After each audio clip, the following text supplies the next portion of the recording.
Hey guys, grab your markers and crayons. Today you're going to create your very own masterpiece following the style of world-renowned artist Joan Miró from Spain. He had geometrical shapes, colors that are bright and fun, and I know you're going to love it. I can't wait.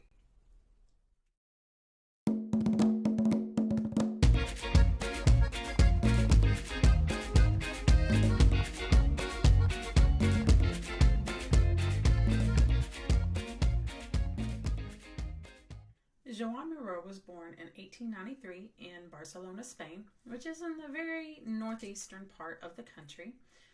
His style is surrealism, cubism, expressionism, abstract, and for all of you who are like, I don't know what any of that means, it simply means he didn't depict or he didn't represent reality. He created pictures and art that depicted and showed fantasy. It's not real, it's kind of crazy, it's out there. So you can see here with some of his artwork that he used a lot of geometrical shapes and lines. He primarily used the primary colors, which are red, yellow, and blue. And then sometimes he would also use the secondary colors, which are green, purple, and orange, but not as much. He typically just very simple color palette, lots of lines, lots of shapes, circles, triangles, squares, lines, and he just created his own unique style, which I love. I'm very attracted to it for some reason.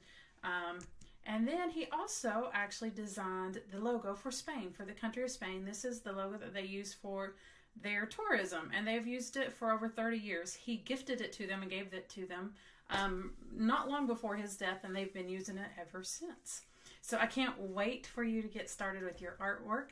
I sure hope you share with me on Facebook or wherever some of the art that you create so that I can enjoy and see what you've done. Okay, so let's get started with our artwork. You are going to need a white sheet of paper, or you could use a sketchbook if you have one of those. You will need a pencil to sketch with.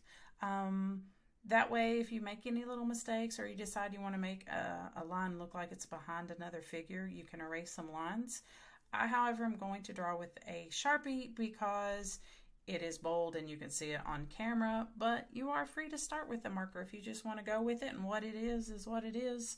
Start with a marker because everything will be outlined in black later anyway, so you could start that way if you desire. And then you'll need something to color: crayons, color pencils, markers, something with some color.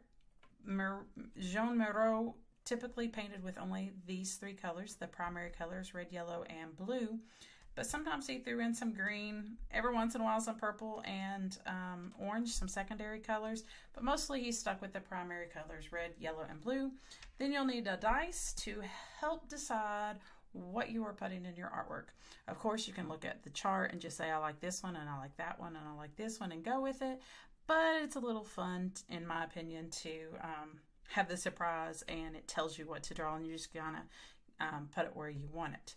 So, looking at the chart, we will just roll a dice and we will go to our first big form and draw that one. So I've got a number 1. So now I'm going to draw that shape any size that I want here on my paper. I'm probably going to kind of make it off center just a little bit and rather large so that I start filling the space. And that's one thing I do recommend. I'm not an artist by any means, I'll be the first to tell you. But I do know that it will aesthetically look better if the space is filled. All right, so that was the number 1. So now I'm going to find some eyes to draw. I've got a number 6 for eyes, and I think I am going to draw an eye right in my figure. Again, it doesn't have to be inside. It can be wherever you want it to be. Alrighty, so there's my eye. So now I'm going to roll for some stars. I've got number 6. Alrighty, so the beautiful thing is the stars do not have to be perfect, which is a good thing for me. This is surrealism. Surrealistic art does not depict or represent reality, so you can kind of make it how you want it. Okay, oops, that off screen, sorry. A small shape. Okay, so this is an arrow and then a line and a circle. I mean an arrow, that's a triangle. Triangle, then a line, then a circle. So it can even go in different directions. You see on the paper it kind of went sideways, and I made mine up and down. I kind of think that looks like a person now. All right, right, so and this is going to be the lines. Number 2 lines. Oh, I like that one. Squiggly with a dot at the end. So I like that one. And I think, to be truthful, I might just do another one in here, just a little one, just because I like it. So again, you can do 1, you can do 2 or 3. Just make it what you want it to be. Ooh, that could be the mouth. Maybe if I did that, it'd almost make it look like a mustache. So see, just kind of varied it. The thing on the paper just had 1, but I ended up making it on both, and that's kind of fun. Now it makes me think of a mouth. Alrighty, so this is for, what is this one for? This is for things that fly. Number 6, I am going to draw a little bat. I think I'm going to put him over here. Alright, he can just kind of be there. So now I've drawn one of each of the columns. The large shape, the eyes, the stars, small shapes, the lines, and the things that fly. So now I can just randomly roll for different columns. I could go through all 6 of them again and just add one more thing from each row. Or I could just find some shapes that I really liked that I didn't roll that I kind of want to use. So I think what I'm going to do is just roll a couple of more. I like the stars. I want to add some more stars up here. So this is going to be for stars. Number 5, stars. I got a little bit of a swirly. So I think I'm going to do it up here. I might do a big one, and then, you know, I think I'm going to do a little one right beside it, just kind of to add a couple. I like it. I like the small shapes, so I'm going to do another small shape. It is a line. Oh, I'm going to make this a person. Come all the way across there, which now tells me I am going to add one that I just want to add, even though I'm not rolling it, because I can kind of make a face on this person. So under lines for the 6th shape is kind of this little thing. Almost makes a face, and I love it. So that kind of makes a little person. So I just chose that one because I like it. Okay, I think I'm going to do a small shape. Number 1, small shape. Okay. I've got a lot of space here, so, and again, it can go in any direction you want it to go to. You don't have to go in the direction that's on the paper. Just kind of, it can be big, it can be small. Okay, I might do another thing that flies. Okay, this is going to be flying. I don't know where it's going to fly. Let's see here. Again, I have not a lot of art skill, but this is a fun activity, I think. Okay, let me just, I feel like I need just a little bit more in a couple spots maybe. So I'm thinking stars. I like those little 6 stars, but I already did that one. I don't want to do it again. Oh, maybe I'm supposed to. Number 3. Oh, it's the sun. We could do the sun down here, which is star, but it's under the sun. The sun is a star, right? So a circle and then just some squigglies.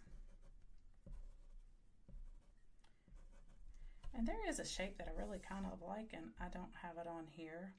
So I think I might just, might put it in here. It's the funky tic-tac-toe board. I just think that's a fun shape. I don't know why. All right, I'm looking. I have filled the space. There's not lots of white space all over the place. I feel like maybe something here, but my signature could go there. I'm thinking maybe I might do one of those other stars here, just to kind of add. I feel like I need something to maybe intersect. Maybe I'll choose another shape. This is number 4, and it's the moon. So I think I might just kind of put the moon and intersect here. And this is one of those cases where if I had used a pencil, I would erase this, and then it would just look like the moon was sitting on top of it. So, but that's okay. Alrighty, I think that this might be okay. I kind of like it. So, I will color this. I will probably just be using the primary colors unless I just feel that this green needs to pop in there somewhere. and I will get this colored and show you what it looks like when I'm finished. Thanks, guys, and again, you can get your free copy of this chart graph for Roll A Miró game down below. Just click on the link and it will be sent to your email. Thanks so much.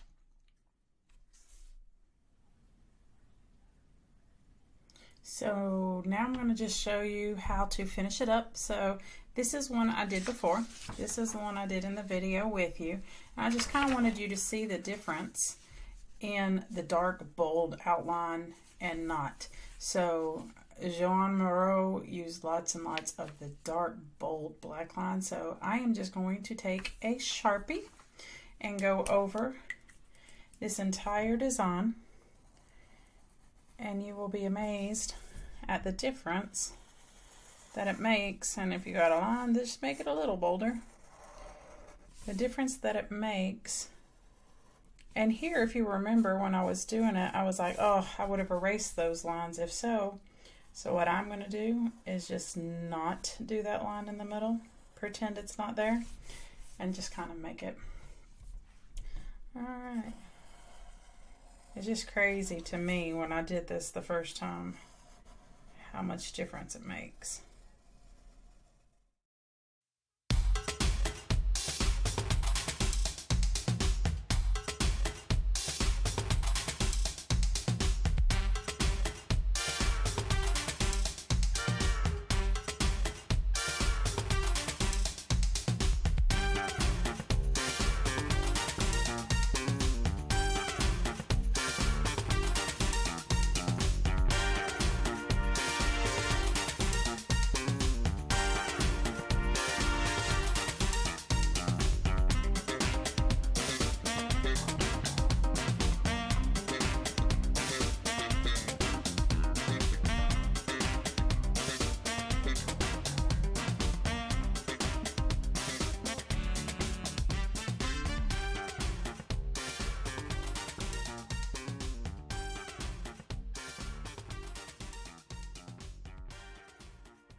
And there you go. So you can see it. Kind of looks like a dog to me now, and that turned out to look like an ear. My husband says it looks like Pink Panther. So you can play with it, turn it different ways. You might actually like it in a different direction.